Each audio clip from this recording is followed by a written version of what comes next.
I plead the first. American dream. I plead the first. White shirt, blue jeans. I plead the first. American dream. I plead the first. White shirt, blue jeans. I plead the first. American dream. There you go. All right, hello everybody. I'm recording a Friday episode. Kristina's back, so everybody welcome her back. Thank you for coming. To be back. Yeah. Are you feeling better? Yes. Good. Yes. Teeth ain't no fun. Yeah, teeth pain is terrible. So glad to have you back. Glad to have somebody to talk to. I did a couple episodes talking to the camera by myself, and that was You did very well. a challenge. Those were great. They turned out perfect. Yeah, it's fun. It's fun, but it's challenging. Let me quit messing with stuff, man. All right. So today we got a few things to talk about, and I know that we're playing this game where I come up with stuff and then you kind of respond to it. So Yes. let's go ahead and get into it. Yesterday, I found an article on USA Today, and it was talking about double masking. Oh God. So the CDC has now recommended that we wear double masks. But that's not going to cover your eyes. No, it's not going to cover your eyes. So you should probably wear a shield as well, I think. Glasses, So yeah. they haven't come up with their, from what I read in the article, they haven't come out with their official recommendation, which didn't make sense to me because they did say they do recommend double masks. We'll get into some of the reasoning they give, but I wanted to cover some interesting statistics from the article. One of them is they claim that wearing two masks is a 95% reduction in spread. So what I found interesting about that particular stat is anytime somebody tells me that they've improved by nearly 100%, my immediate response is whatever they were doing was not effective. Correct. Yeah, the first time. So Are they saying that because they said one mask was perfect and now it's two. So it was a 0 to a 95 now? Yeah, that's what I don't understand, and they didn't give a lot of context on their percentage there. There was a study. I didn't bother to go read the scientific study because I'm sure it was hundreds of pages, and perhaps maybe at some point I will go read that just to gain context on what they're trying to say, but I bring up the 95% improvement for a reason, because the next thing that caught my eye in the article was Dr. Fauci came out and said, it's common sense. It's common sense to wear two masks. Okay. Because that's common sense. Okay. Which I found hilarious. Yeah. Because, well, I found it hilarious for a great many reasons. The two main reasons are, if it was common sense, why weren't we doing it from the beginning? Yeah. Because it's common sense. Yeah. And if it's common sense, do we follow that logic train and we go to 3 masks? Or have Why you seen is that picture 4? that there's like that guy has like 7 masks on his face? Right. Or why wouldn't we make masks that are thicker? Yeah. That makes more sense to me. When does it? Yeah. I mean, if Or with you the follow filter that inside. logic train, like when does it end? I think it's that one. No, that's a control. That's a control thing to me. I think they're running out of. People are getting okay with it, and to some extent, like okay, I'll wear it when I go in the store. Mm-hmm. So they want to even push even more to see how much more control they can take from you. Mm-hmm. So perhaps, and I knew you might say that, so I looked up some stats to throw at everybody.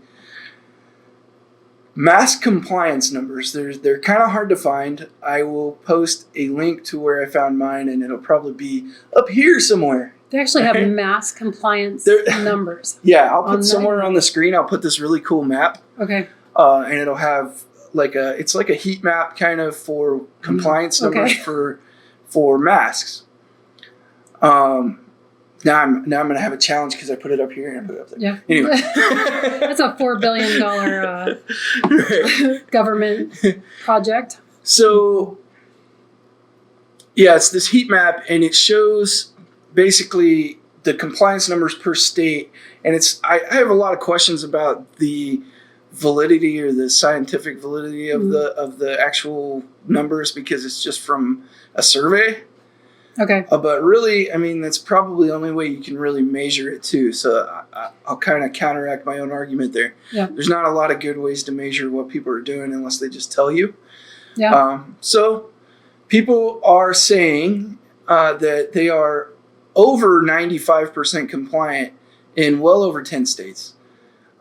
Most states are over 90% compliant, and there are only 5 states that are less than 90% compliant. And for the majority of those are still in the high 80s. There's one state, and I believe it's Montana. I'll put it up here so you can see. I believe it's Montana. They're pretty low. They're like 78%. Nobody lives in Montana. Well, and that's the interesting thing. You'll see in the map that all the states that are low compliance are very low population. Yeah. And I know people probably don't want to hear this, and I know COVID is a very touchy subject for some people because certainly people have lost loved ones, and it can be a very sensitive subject, and I get that. But the reality is, if you're never around anybody and you live in this, if you've ever been to Montana, there's nobody there. There's nothing. Yeah, Wyoming would probably be another low state. It is. Although that little group of there. 6 feet. They're more than 6 feet apart everywhere you go. Yeah. So why would you need a mask? Why would you wear a mask? Yeah. So. But they need to wear those double masks now. They need to wear those double masks now. That's common sense. So I just kind of brought up the compliance numbers because I wanted to counteract your argument of, hey, it's a control thing. Mm-hmm. I think it's more of a comfort thing because we've reached these compliance numbers that are very high. And people know that. People know everybody's wearing their mask. Yeah. The virus isn't going away. In fact, there's new strands. It's a virus, so it's breeding and turning into different strands, just like all viruses do, just like influenza does every year. Right. And I'm sure just like COVID will do every year for the rest of our lives. Yeah. I think it's a comfort thing to give people some kind of, hey, something works, because masks aren't working, and that's quite clear. And I think that 95% number that I came out with speaks to that. And you don't think they're pushing? So I'm the bad guy. You're the good guy, right? So we'll play bad cop, good cop. But sure. Are they pushing the? So we got to this comfort level. Let's see how much further we can push you to comply. You got here. Hey, we got them to do this. So now let's see if we can get them to do this. Oh, okay, we got them to do this. Let's see if we can do this. So 3 masks. This makes more sense. Well, they could be. I'm not going to say that's impossible. Yeah. I would pick something else if that was my... Yeah. If that was my goal and my intent, if I was just testing to see... Like a toddler, like pushing your limits, yeah. Yeah, if I was testing, I'd pick something else. I mean, I don't know. I would impose some other minute thing. I'd say, okay, everybody's got to wear gloves now or something, Yeah, you have to wear those little strap-on mask things to cover your eye sockets. Which brings up another interesting topic, the gloves. Like, why aren't we wearing gloves? Everybody's touching doors going in, everybody, That's common sense? Yeah, it's common sense. That's right? common sense. If you're going to wear 2 masks, you probably should have gloves on. Dr. Fauci, it's common sense. Common sense. Oh, that whole thing was just very, very frustrating for me, and I just wanted to see what your thoughts were. I'm wearing. Okay, so I will wear a mask. One mask, and that's when I go into stores that require it. And because when I go into a store, if there's masks there, I will take it down if nobody else is in the lane because I got to be able to breathe. If no one's in the aisle with me, I take it off. Do you have issues breathing with a mask on? I do. I do. So there's a bunch of people that have medical excuses not to wear a mask. Yep. I struggle a little bit, and a lot of people don't know this about me. I'll put this out on YouTube. I lied to get in the military. I had asthma when I was a kid. Oh, wow. And that's one of the things that they ask you at MEPS when you're going through processing. Do you have asthma? Nope. No, definitely don't have asthma. Right? And, I definitely struggled throughout my career because of it, with running and everything like that. And they can't see you doing this, can they? I haven't had an inhaler since I joined. Oh, geez. My asthma has gotten better a lot. Yep. I don't know why, but sometimes it gets better with age. So. Oh. Well, many people have lied to get into their age. Yeah, but I've noticed with the mask and everything that it affects me a little bit. It's not that great. I can't wear a mask 12 hours a day like some people are doing. I just couldn't do it. I would have to go take frequent breaks by myself to take my mask down. Or pull it out. One thing I do is I pull it out, which is probably not, very good. Right. But people who are anemic, their oxygen levels are low. They can't breathe very well. Thyroid people. I mean, there's a ton. Right. There's medical purposes, and but as long as you go off somewhere, just go away from other people. I think is the biggest deal, to take your mask breaks or whatever. But yeah. And I want to make it clear, I don't have, I'm not. They call these people COVID deniers if you question anything. I'm not a COVID denier. That doesn't mean I'm not going to question every single thing that they put out. Right. Because we should. Yeah. We should question everything. Absolutely. We can't just blindly trust anybody, but especially the government. You should never blindly trust a government. That's not what our founding fathers would want us to do. Right. Well, you would hope that they would be for the people more than you could. You would think. But there's no government. There's too much power and money in that. But you should never, anyone who has, anywhere you go. But yeah, that's the worst. Well, I didn't know that about you. Thanks for sharing. Yeah, and now everybody knows. Now everybody knows. Because it's too late. Know. Yeah, it's too late for them to do anything about it. So, gotcha. I'm retired. Right, exactly. So the next thing I want to talk about, it's a couple different topics, but they're all interlaced. So I believe what I'm going to start out is with Gina. What's her name? Carano, something like that. She plays a character on Star Wars. I'm a big Star Wars fan. I know that your household has some Star Wars fans in it. I have a whole room. I've never really talked to you. Are you a Star Wars fan personally? Not really. No, I'm okay. I mean, my dad made me watch all of them, and then now my husband, who's a total nerd, watches all of them, and then we have a Star Wars room. So I follow. Shout out to Jason. Yeah.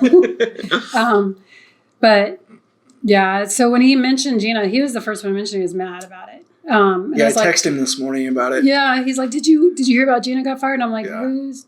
And I hate to say it, but who's Gina? And he's like, "Oh, she's on the Mandalorian." Yeah. And so, I literally just texted him early this morning. It was probably 8:30, 9 o'clock. I texted him and was like, I hate Disney. So I'm terrible. I'm terrible with names, so I'm just going to call her Gina. Okay. So she tweeted a series of things. She's a pretty vocal person. She puts out her opinions, and I wouldn't call her. I know some people are calling her alt-right and all these crazy labels. I would not definitely say she's not alt-right. I would say she has. We need to go do a whole thing on alt-right. Yeah, for sure. Okay, we'll go for sure, to that. Because I think a lot of people get labeled alt-right that are not alt-right by any means at all. But anyway, they're labeling her alt-right and Nazi and all this other crazy racist and all this other stuff. We've talked about cancel culture before. Yes. I've looked over everything she's tweeted and all the tweets in question. They are in no way, shape, or form racist or even controversial, in my opinion. They're definitely more of a conservative opinion, which is the real issue. I did some research on it when he had brought it up and started looking at some of her tweets too, and it seems to me it's more of a human way of thinking. And it didn't seem, a lot of her tweets didn't seem insensitive to me, and I think that's where a lot of this cancel culture is coming from, because we have to be sensitive. Right. And so that's messed up. That's so screwed up. The one that got her fired was a tweet, I will paraphrase, where it said, Jews didn't get beaten by Nazis in the street. They got beaten by their neighbors in the street. Oh. And that the Nazi party convinced the people that the Jews were their enemies. And that is historically accurate. Yeah. And that's very similar to what's going on today. In a lot of ways, there's a lot of similarities to that for sure. it's scary. And I don't understand how that tweet is controversial if you've ever studied history. No.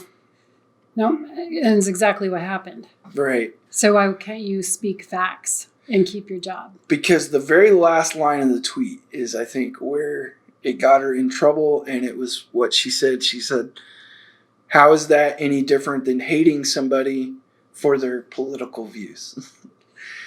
And Well, I agree with her. I totally agree. It's the same thing. It's the same thing. Yep. But people didn't like that, and I think they drew the conclusion of, well, wait a minute, she's calling us Nazis. Yep. What is it? A duck quacks? Yeah, there's a bunch of...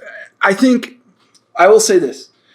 The Nazis were terrible, awful people that did awful things. And I think that we compare too many groups and people to Nazis. I think we use it a little too freely. I think we do too. Yeah, I agree. I absolutely agree with that.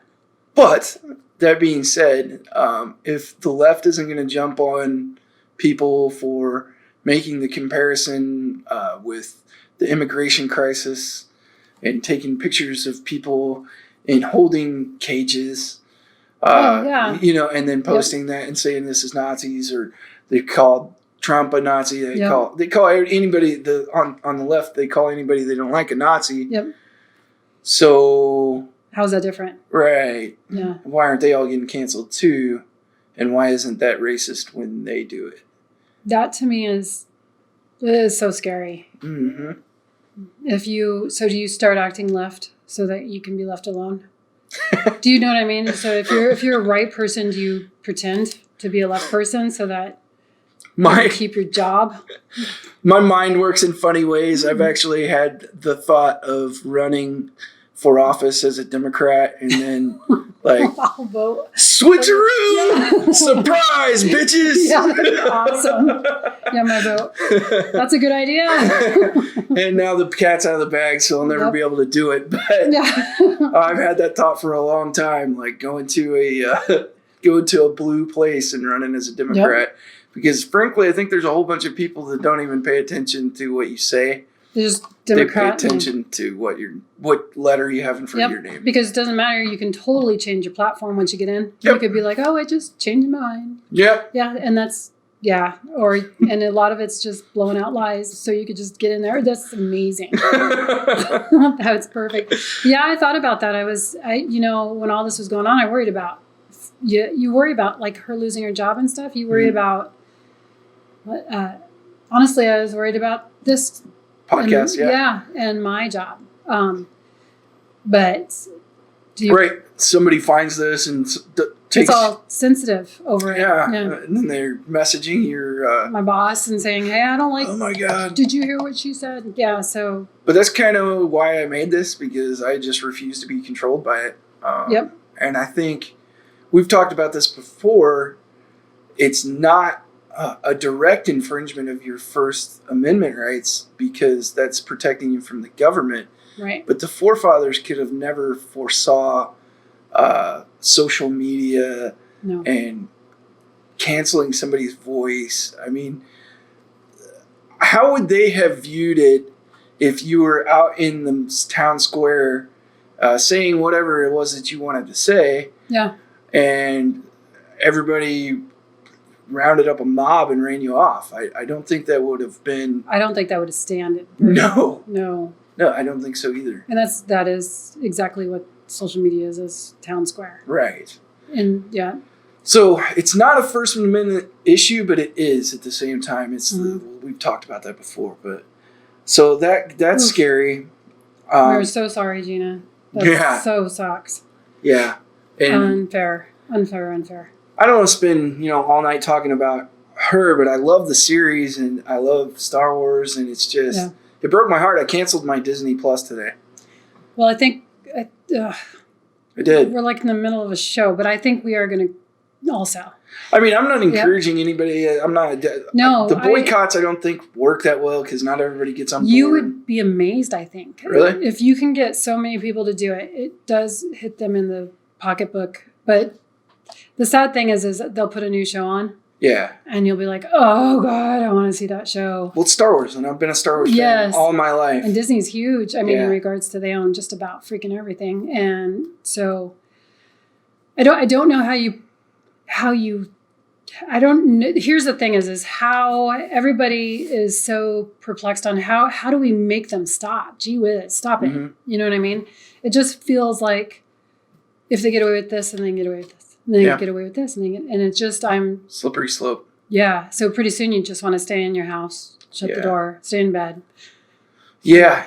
Well, I mean, it can cause depression and a lot of crazy emotions. Yeah, definitely.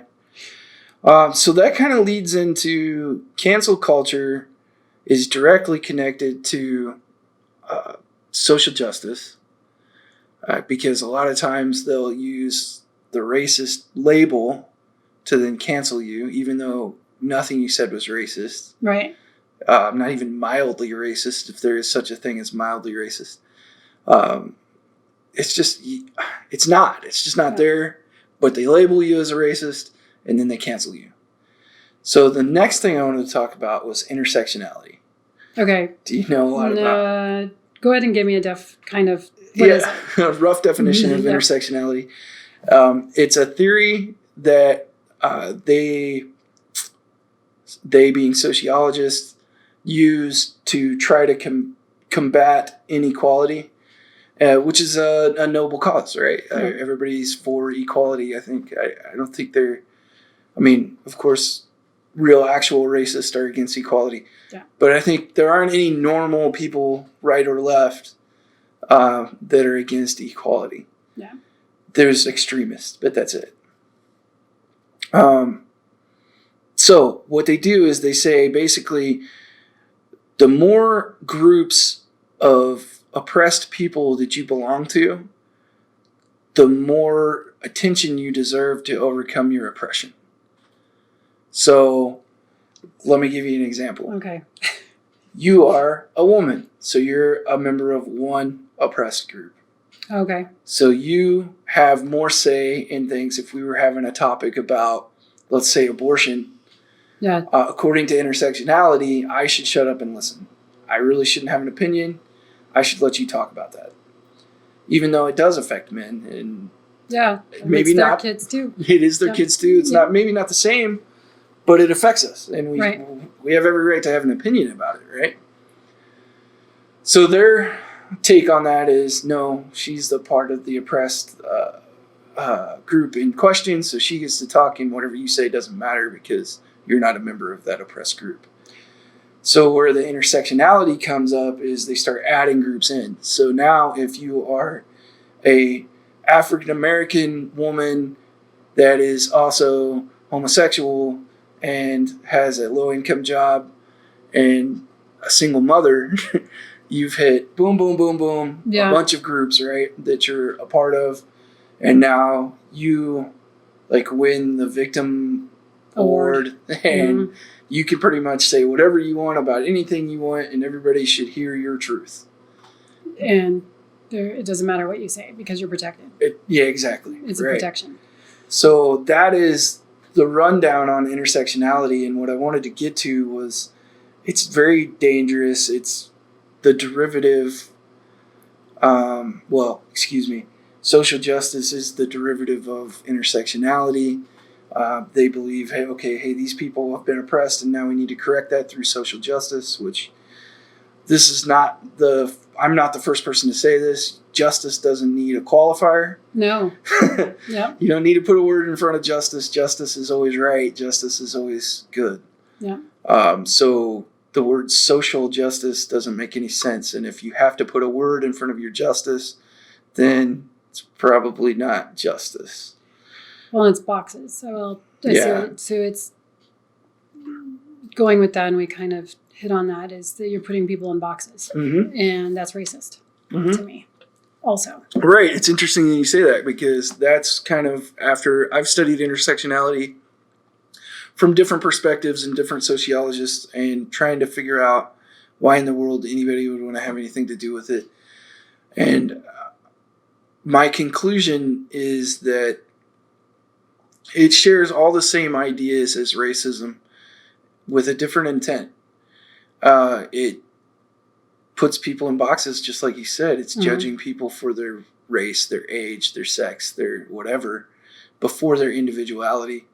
And individuals are, of course, the biggest minority in the world, which is the fatal flaw in intersectionality. When do you ever stop going down to these groups? Right. Oh, yeah, because it'll get smaller. And smaller and smaller and smaller, because there is no one in the world like me. There's no one in the world that has the same genetic makeup as me, as far as Mexican and Swedish and this, that, and the other, all the Indian and all the other different stuff I have in me. So therefore, I'm the biggest minority in the world, right? Yeah. Yep. So I should win the Intersectionality Award. Yep. But they won't let you go down that far. And my question is, who gets to decide that and why? So does that also go with the classes that they're teaching in government in regards to sensitivity? Oh, yes. Yeah. And that's what it sounds like. The little boxes that you're learning. Yes. And then because the sensitivity of being a woman, the sensitivity of being a they or whoever. All of these social programs that you see to further equality are based on the intersectionality ideology, which is my problem with those programs. It's not that I am against equality by any means. Everybody deserves the same opportunities. Everybody does not deserve the same outcome. Yeah. Because if you suck at what you're doing, then you suck at what you're doing. Period. Yeah. It's not everybody gets a trophy award. Right. And that's what intersectionality really gets to. And that's interesting. The identity politics, the next thing I wanted to talk about with the intersectionality, now that we kind of talked about that, is identity politics isn't new, right? I thought you'd find these things interesting. Yeah, I do. Want to get your, I want to get your genuine reaction to some of these things that I kind of wrote down. I've been studying this stuff for a long time, but I wrote down some key points here that I wanted to run by you. So Russia actually had a very serious run-in with identity politics, and people might be thinking that's kind of strange because when you think about Russia, you don't think about a lot of different races or different people. They're homogeneous, so mainly white people. Yep. So who would be getting picked on? Well, it was class warfare. So okay. So in 1919, and I believe the phrase or the term actually started before then, but this is when the term kulak, which is just a term for a farmer that owned more than 8 acres in Russia. That was it. That was how the term started. You're a kulak. You're a farmer. Right. No more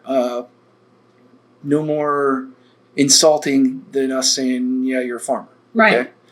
But as things changed in Russia with the Russian Revolution and the Bolsheviks and all that crazy stuff was going on, and they started adopting more Marxist ideas and getting into that, the term kulak started to become an insult and a put down, and they attached this negative idea to it.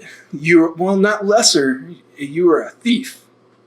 Holy smokes. Yeah. Why did they go from farmer to thief? Well, how does it get there? Basically what it was is some farmers were more efficient than others, just like any place. And those farmers that were more efficient were able to take a profit. Yeah. So they're doing well for themselves. Harder. And when I say doing well for themselves, I'm talking in context with 1919 Russia. It's not like they were doing better than the other guy. Right. They're doing a little better than the other guy. They're not swimming around in their Scrooge McDuck mansion, right? Right.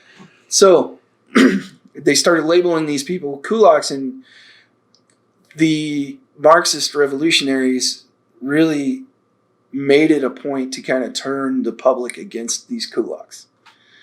And so what started happening is they started rounding these kulaks up in trains, throwing them on a train, sending them to Siberia where they had no place to live and certainly no place to farm. And they were living in disgusting filth, and their children were dying of typhoid and all kinds of crazy stuff. They went through awful things. But I'm not even going to go into that right there. The other result is what I really want to get your reaction to. Okay. The other result was from in the 1920s, from 1920, so I believe about 1926, the estimation was that about 6 million Ukrainians starved to death as a result. Yeah, yeah, you could totally see that. Yeah, so let's hear your kind of reaction farmers. to that, and then I have some more to the story. Well, I actually have a question. So when you went in and looked, what made them? So the guy's doing better. Mm-hmm. Why would the government step in and say? Why would they push the badness on that? I mean, what is their agenda? What was their agenda to do that? Marxism, socialism. Because they were making too much, right, compared to everyone else. You're creating class warfare because that gets you power. Yeah. Right. Yeah. That gains you favor. The rich guy shouldn't have all that. Why does the rich guy have all that? So they took these guys away to make everything equal. Right. Okay. And then right. the outcome was starvation because the farmers, the guys that were actually overproducing, were doing a very well job for their.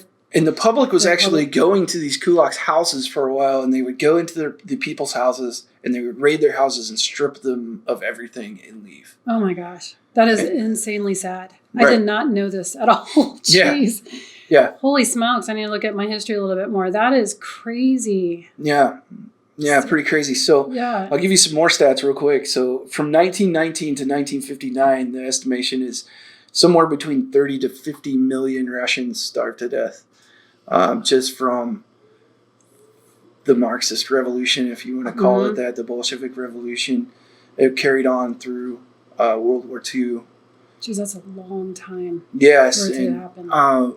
If you ever want to study this stuff, I get a lot of my information. I have read the book Gulag Archipeligo by Alexander Solzhenitsyn, and he wrote from his perspective. He was thrown into the Gulag Archipelago as an enemy of the state. He was a soldier in World War II. He was fighting on the Eastern Front, is what a lot of Americans call it.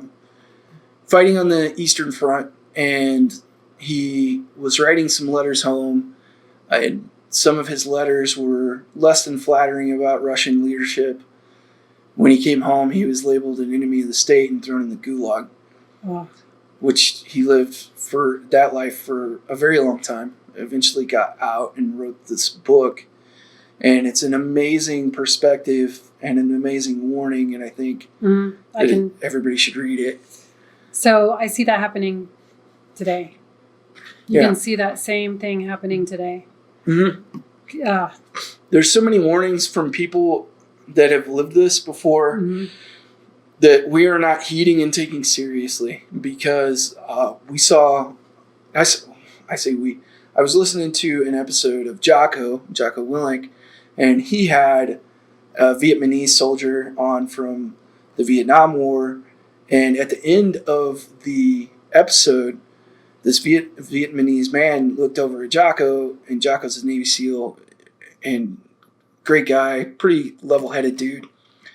And he says, be careful of socialism. It'll take over before you know it. And Jocko kind of blew it off, and I could tell he blew it off in that episode. Well, Jocko recently made an episode where he pretty much apologized for that and went over like, hey, this is scary, guys. Yeah, and maybe I should not have dismissed the warning that man gave me. So it was an interesting perspective. He does a bunch of reading in that and interesting stuff. Jordan Peterson talks about this a ton, which is what got me onto studying this. I'm going to look that up. That's very interesting. I would recommend starting with Jordan Peterson's videos, actually just watching on YouTube. He has a ton of videos where he's talking about this subject. And then once you kind of get a ground basis of knowledge, go get the book because it's 1,200 pages. Yep. It's a huge book. It's sometimes a dry read. It's not as bad as War and Peace, but it's close. Yeah, I do. Well, I do pretty dry reads, so I've the same ones you do pretty much. But I would love that first book that you had mentioned. I'd like to get that from you because I want to read it. The Gulag Archipelago. We'll throw it up on the screen. It's available. You can buy it on Amazon and all stuff like that. So, touching on that, Venezuela is socialist. Yes. So that's the way. I mean, you went way back in history, and obviously history is going to repeat itself. It really is. It does over and over. Yeah. Until we fix it. And you would think until we fix our mistakes. That the scary thing about this with the United States, though, is if we go that route, there's no other place to go. Mm-hmm. It really isn't. This is it. We're done. I mean, that'll be the very, very sad day. So there's got to be some kind of stoppage here. It'll be interesting this year to see if anything happens or next year. Or if it gets deeper and deeper and deeper. Yeah, we got a 2-year block here. Mm-hmm. That midterm election that's coming up is going to be very key. And typically, you'll see a pretty hard swing the other way in the midterm election. Well, if people don't give up. Go vote. Oh my gosh, just go vote. Yeah, so I know we've been talking for a while here, and this will probably be a longer episode than what we've posted in the past. But, people can watch it here and there and come back. But I know a lot of my friends are like super, super scared and super untrusting of the election process, and they feel like the election was stolen, and if the election is stolen, then what can we do? Yeah. And I get that, I understand that, and I do think there was some impropriety going on. I just want to encourage everybody, keep voting. Yeah. Well, keep going out there. What I tell my friends is if we wouldn't have shown up, so if it was a stolen election, I'm not saying it is or isn't, but if it was, let's go with if it's a stolen election, we'll just say it is. And then if we wouldn't have turned up as many numbers as we had, and they had this rigged to where it would just flip over, because they had to have estimated the amount of votes that would come in. And I think the folks that showed up to vote were just enormous, and they weren't expecting them, and that's why it put the kink, and they were able to find a lot of these. Mm-hmm. And I think that's why everything got shut down. I mean, if you go through all the evidence and stuff of what they're showing, basically says that we have got to show up to vote in so many numbers that it screws up any algorithm that they have. Because if they did cheat, they're going to try to use the same system. Mm-hmm. So if they have less voters, it's going to be easier. Yeah. So we really go vote. We really need to vote. Yeah, I think that's so the answer. Yeah. And that's the answer to all my friends that are worried is, hey, listen, the more people that go out and vote, the harder it is to cheat. Yes. So we can't cover that up. Yeah, it's really hard to cheat an election that has a really great voter turnout. And I think that's why some of the impropriety that we saw was so obvious, right? A guy that stayed in his basement for a year, got more votes than any president ever in the middle of a pandemic. You would, yeah. Well, and if you watch any of not to go on a tangent, but if you watch any of the, when he's doing his speeches, they're all mad faces. I mean, it's like 48,000 people are watching, but everything that's popping up is they're all mad, they're all booing, and then anytime you watch Trump talk, it was all love and, thumbs up and hearts. And that's an interesting point though, because a lot of people say that the negative emotions are stronger emotions. So the more negative emotions, I know there are people that just viciously hate Trump. Yes. Which is sometimes in the back of my head, okay, maybe the election did have impropriety, but there were a lot of really angry people with him, and maybe that speaks to some of it too. Oh, okay. Yeah. They came out because they were so angry. Because we did that. We did that with when Trump got elected. Yeah. Everybody was angry on our side and tired of it. Tired of 8 years of Obama. That was hell. So I don't know. I don't know. I don't know if we'll ever know is the thing. But we got to keep voting. Yep. We got to stand our line. And there's certain freedoms that just cannot be taken away that, once that line's crossed, then things get super extreme. But hopefully we'll never get to those extremes. Yeah. Yeah. Yeah, we need to get back to normal. Yeah. Would be nice. So with that, I think that was a pretty good talk. So we'll wrap it up here. Yeah. We're doing this new setting. Beautiful setting. Yeah. So hopefully everybody likes this, and we're going to talk about this. So this is a new design. I think we're going to throw this on some t-shirts. So let me know, guys, if you like this, if this is something that you would buy on a t-shirt, throw it in the comments. Say, hey, yeah, I like that. If you want me to go back to the drawing board, I can do that. But we're going to keep doing this. We're going to find a way. We're still finding our way. We missed our Wednesday episode because we were out buying some lighting for this wonderful setup. Making our faces look gorgeous. You do look wonderful. Yes, and my hair is luxurious. Yes, it is. That's a Cat Williams line. So yeah, I've heard that. But we're finding our way. We're going to find out how much content we want to put out a week. And this is going to be a longer episode, so maybe we do one long episode a week. Maybe we put out a couple of the shorter ones where maybe you're talking to the camera or I'm talking to the camera, and they're solo episodes. So yes, we're going to see. Ooh. Yeah. That'd be scary. You haven't noticed this little guy all the whole episode, so you've been okay. All right, but that's it. That's going to be our episode. You got any final thoughts for the people?